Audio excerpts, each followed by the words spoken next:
G'day guys, it's Calvin from the Cartoon Company in New Zealand.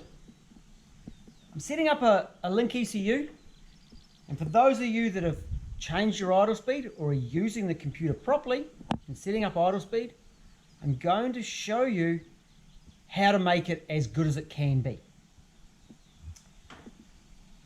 And I'm going to show you a couple of tricks. And for this, I thought I'd bring an assistant along.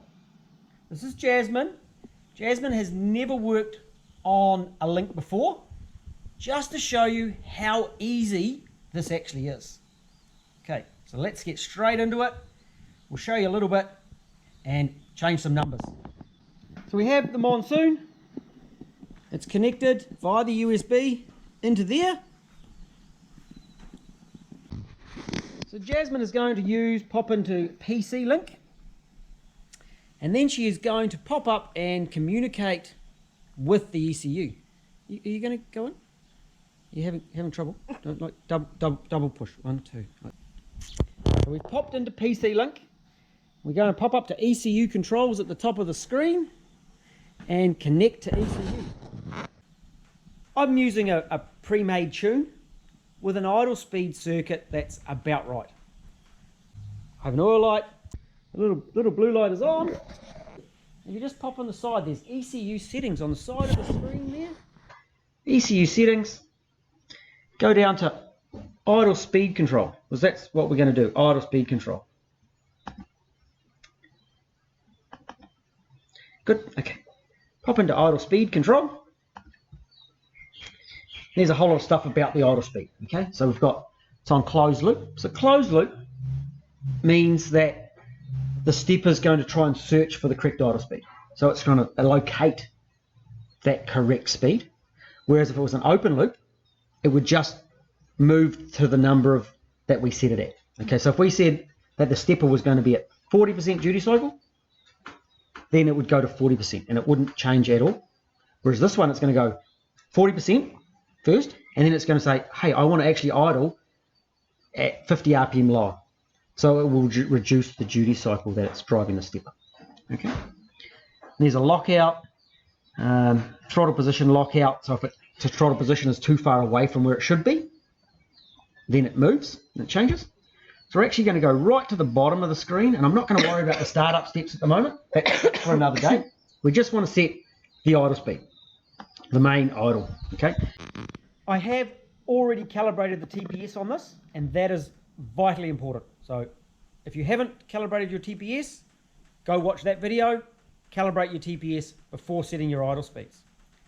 This is running on a stock standard throttle body. It is unmodified, so the numbers may be a little bit different to other times. Some of you may want to set your base idle speed. To do that, you get it all the way warm, disable the idle speed unit, and bring up your throttle stop so the engine will sit in idle maybe 100 RPM lower than your intended idle speed. This one we're going with straight stock standard throttle body because I think we're going to get the desired result. That's just one of those little hints that if you're having trouble, set a base idle about 100 less than your desired speed. Okay, we got here, we're going to pop in to the idle RPM or target RPM table.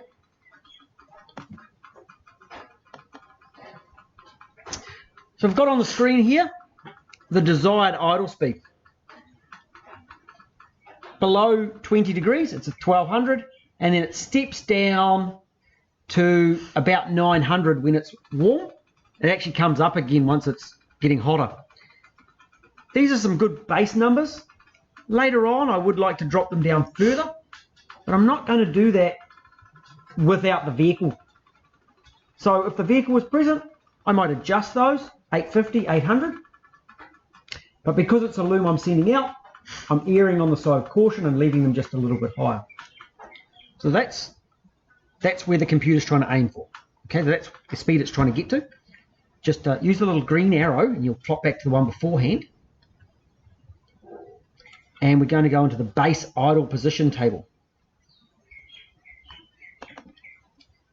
So here's the base idle position. So that's the duty cycle. It's driving that stepper motor. Okay, so it's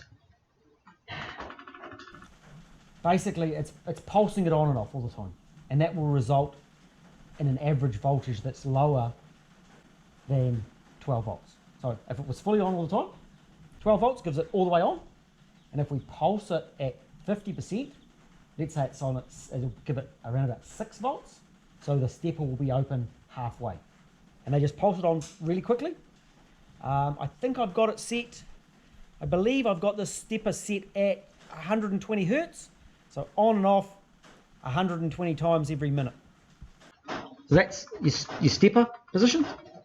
If we go up to tuning, this little number up here to tuning, and we bring up runtime values, we get the runtime values, and we want to go to auxiliary functions. Okay, so here's our idle speed on the screen. You just get an arrow down in here. Okay, so that's going to tell us what our idle speed is doing. So it says the target. You'll notice that the target is not 1200 and it's not 1100, it's in between, because it's at a temperature in between. You can see right up here, so it's sitting just off. Oh, we've actually got a temperature, don't we? So we're at 28 degrees. So when it's actually at 30, it's aiming for 1100. When it's at 20, it's aiming for 1200. But at 28, it's aiming for 1120. The duty, the actual position, and what it's doing, whether it's increasing or decreasing. What I normally do is I go through on open loop and I get it close enough. And then I come back on a new time and on a cold start, and I do it again on closed loop, and I just watch how much it's altering it to give it a reasonably smooth curve. You can already see there's a couple of problems at the far end of this map. It would make it stall, and we're not going to get there. We're not going to get to 120 degrees, so we're just going to manually put those numbers in. Now I'm going to start it, and as it warms up, Jasmine's going to adjust the numbers to have the duty cycle, or the idle position DC, about the same as in the map that it's aiming for. If anything, I prefer a little bit higher rather than lower, because the idle speed will come down to that number and then start adjusting a couple of seconds later. And that'll sort of hold it up a little bit on decel. Right, let's get it going. It's hitting the target around about 34. So this number's probably a little bit high. So if you want to bring that number down, you can just type the number in. Type in, say, 33. Up here. Yep. Enter.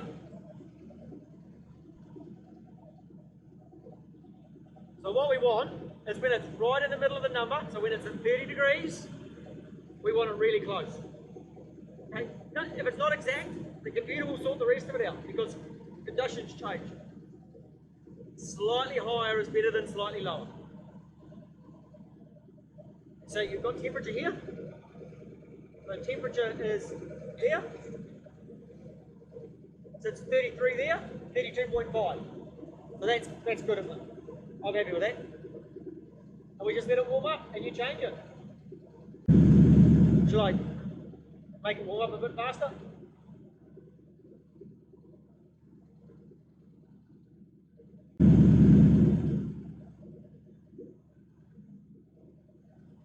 What you also have is between the two of them, so it will drag. So as it goes between here and here, it starts dragging off both numbers. So it's using the 30 and the 40. So if there's one that's really a long way out, it'll cause all sorts of weird things. So you could have the correct idle by having one really high and the two each side of it low, but that'll be crappy to drive, crappy to work with. So at 35, it's coming down. So that 34 is definitely going to be too high, isn't it? So right now, you want to drop it straight away. You already want to drop it. So bang a more appropriate number in it. Well, we're already at 31. So you can probably go to 31 quite safely.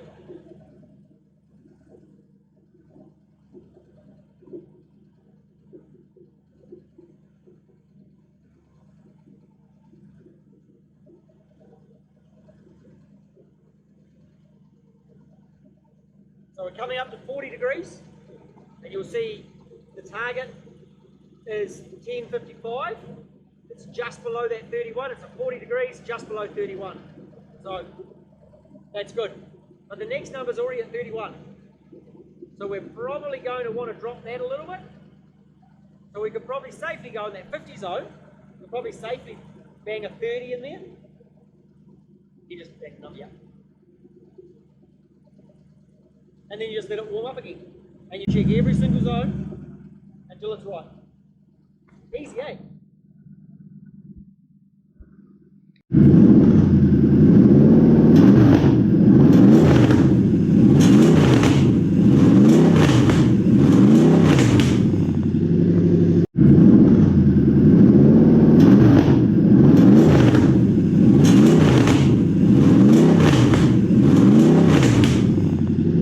So did you see the status change when I was revving it? It said hold throttle. Was that what it said? It said something like that? Yep.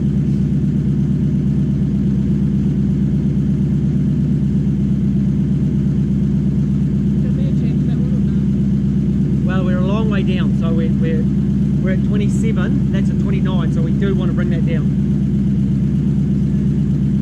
26. Well, it's 20. We want to stay a little bit on the high side. Stay on the high side rather than the low side. So, yeah, yep. So we're at 60, 27, it's within 0.5.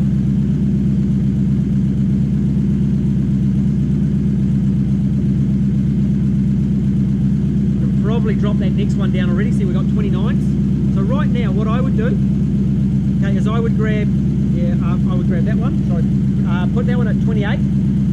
Oh, no, put that at 27. Actually, put it at 27. And then what I would actually do, wait, push, hit that. If you go onto that one, use your shift. Use shift. We're on here. Yeah. Shift and arrows. Shift, arrows, all of them. Keep going. Yep, keep going all the way to the end. Bang in 27.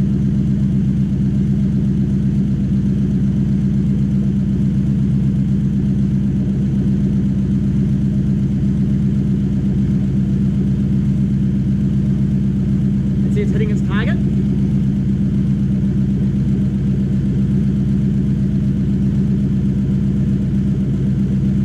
Our oil pressure is getting a bit low. So if it was on the factory sensor, it'd be fine.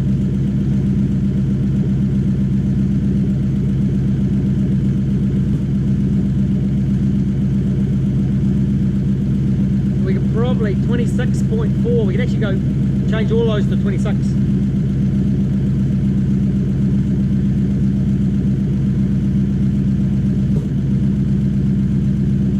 Now, we want to save that to the ECU. Okay, so that's really important that you save all your numbers. ECU controls at the top there, and store to ECU. It's got the little picture of the ECU next to it. Yep. And that's stored in. That's an operating temperature, so I'm happy. That's done.